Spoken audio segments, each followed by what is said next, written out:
Exodus 7:9b. V'amarta el Aharon, kach et matacha v'hashlech lifanei Pharaoh, yehi l'tanin. Now in this context, the Lord is saying, when Pharaoh, he will say to you, show for yourselves a sign. And we pick up, then you will say to Aaron, take your staff and throw the staff, that's implied, throw the staff before Pharaoh.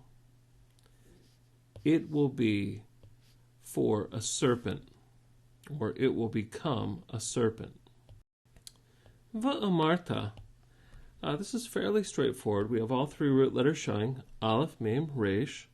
This is a Kal, Vav, consecutive, perfect, 2ms.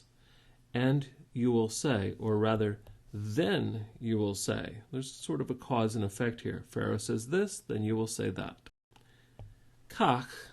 Now, we need to remember that the word natan and lakach, kind of to give and to take, have a strong relationship.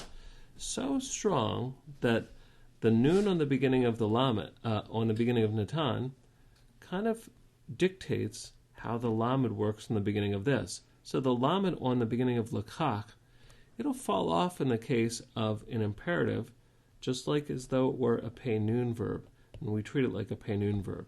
This is a Kal, imperative, masculine, singular.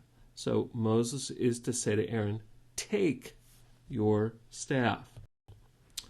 Yehi, this comes from Heya. Since it's a it's a lamed hey verb, the hey falls off in certain cases, as here. This is a Kal, imperfect, 3ms. Subject, it, refers back to the staff. Just pause for a minute and think about this last phrase, and we'll think here with Gesenius at 159d. Gesenius uses this verse as an example because we have, you will say to Aaron, take and cast, but then he doesn't actually do it, right? There's no acting out on this. So what Gesenius makes the point of here is it will become, this is the concluding part of an if-then statement. So if or when he casts it down, so a statement that's not even made, then it will become a serpent. So this is sort of an efficient way of writing where you will tell him to do it, and what's implied is Aaron does it. And when he casts the staff down, it becomes a serpent.